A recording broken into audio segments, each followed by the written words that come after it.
Miss Mavic, may cellphone.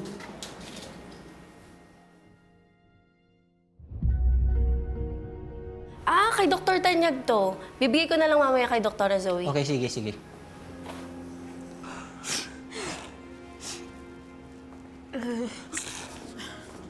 O, Annalyn.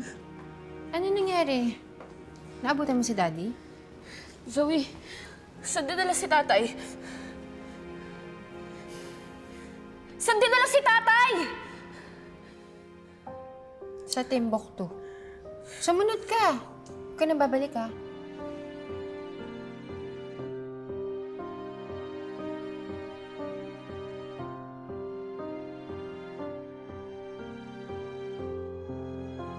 Dr. Annalyn, Dr. Zoe, nakita po namin ito sa kwarto ni Dr. Tanyag na iwan niya.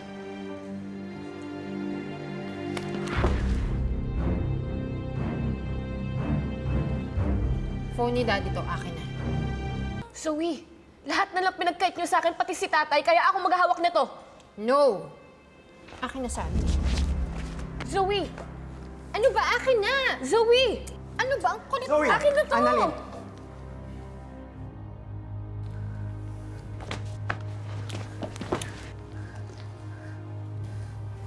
Doc Ray, give it to me.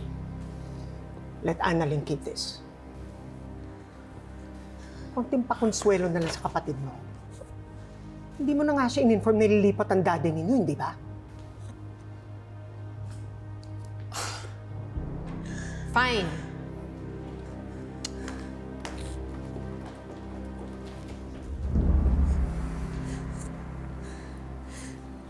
Dok, thank you po. Annalyn, pasensya na. Hindi ko naman alam na hindi ka nasabihan. Alam niyo po ba kung bakit po itatransfer si tatay? May nakita kasing during hemorrhage sa kanyang brainstem after his seizure.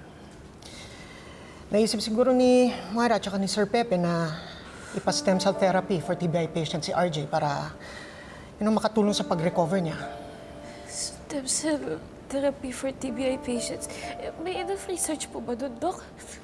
Well, ongoing pa mga trials. Pero, honestly, I really think kaya naman mag-recover ni RJ dito eh. Pero, naunawaan ko rin naman si Sir Pepe. Gagawin niya lahat kasi hoda maubos pa ang pera niya para lang lalong mapabilis ang paggaling ni RJ.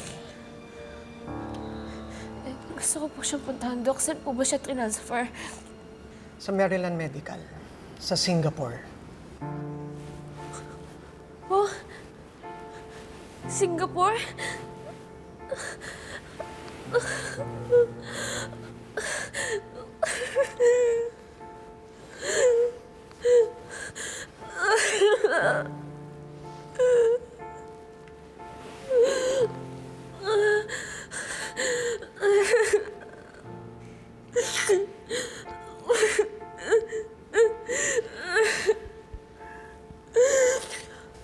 Pwede namang mag-recover si RJ dito. Ba't kinakailangan dalhin pa sa ibang bansa? Nakapa! Sigurado ako, si Moira ang may pakana niyan para mailayo niya si RJ sa inyong mag-ina.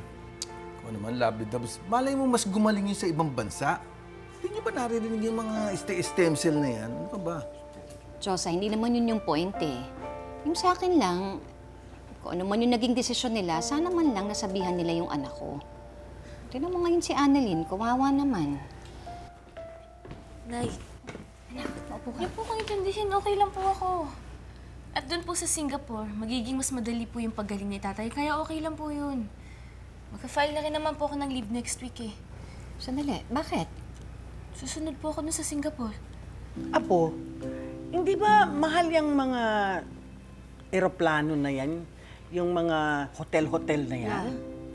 Huwag po kayo mag-alala dun. Magagawan ko po yun ng paraan. Eh, anak, bakit dalawa yung cellphone mo? Kay tatay po doon, naiwan niya po kasi sa ICU. Hindi ba dapat ibalik mo na yan kay Ma'am Moira? Nay, gusto ko po kasi na ako po yung magbabalik ito kay tatay sa Singapore eh.